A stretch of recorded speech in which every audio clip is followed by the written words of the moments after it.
ऐसे एक शख्स ने 71 दिन तक रेगिस्तान में नर्क जैसी कठिन लड़ाई लड़ी। इन दिनों में उसने कीड़े मकोड़े खाकर जान बचाई। उसका शरीर ऐसा हो गया था जैसे उसमें सिर्फ हड्डियां ही बची हो। जिस जगह को लोग नरक कहते हैं, उस जगह में ये शख्स 71 दिन तक कैसे जिंदा रहा, आइए जानते हैं। वो एक वीरान, सुनसान और पियाबन रेगिस्तान के बीचों बीच पड़ा हुआ था।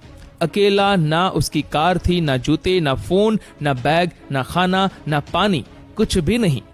रिक्की ने अपने होश संभाले हुए जब चारों ओर देखा तो उसे समझ आ गया कि अब उसके सामने कोई नहीं है, कोई मदद नहीं आएगी। उसे खुद ही यह लड़ाई लड़नी होगी, खुद से, भूख से, प्यास से, गर्मी से, जानवरों से और उस मौत से जो हर पल उसका इंतजार कर रही थी।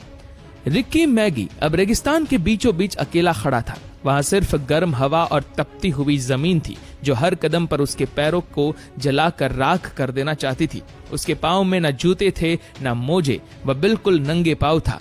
और जमीन पर जो धूप की गर्मी पड़ी थी उसका तापमान 40 से 45 डिग्री सेल्सियस के बीच होगा।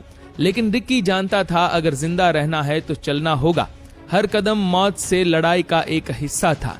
गर्म रेत पर नंगे पैर चलना, वो भी तब जब शरीर में ना पानी हो, ना खाना और ना ही किसी इंसान की परछाई। उसके पांव जलने लगे थे, छाले पड़ गए थे और चमड़ी जगह जगह से उतरने लगी थी, लेकिन वो रुका नहीं।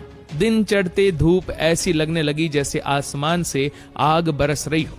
शरीर जलने लगा, आंखें पथरा गई और होठ सूख कर फटने लगे।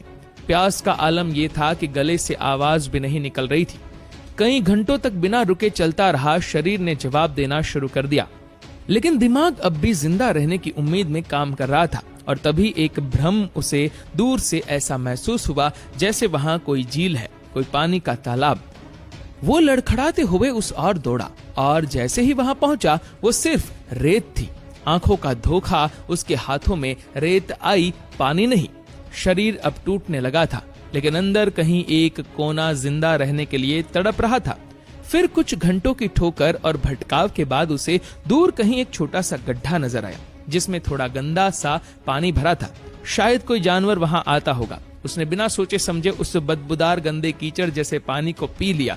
उसे पता था ये पीने लायक नहीं है, लेकिन उसे ये भी पता था कि अगर अभी पानी नहीं पिया तो कुछ ही घंटों में शरीर हार मान जाएगा, वो मर जाएगा। पानी पीकर उसे थोड़ी राहत मिली, लेकिन अब शाम हो रही थी। सूरज डूबने को था और रेगिस्तान की ठंडी हवाएं चलने लगी थी। दिन में जो तपिश थी अब रात में वो कपकपी में बदल गई। और सबसे बड़ी समस्या थी कहां सोए। जमीन पर सोना मतलब कीड़ों, बिच्छुओं, सांपों के साथ सोना। लेकिन किस्मत से उसे कुछ दूरी पर एक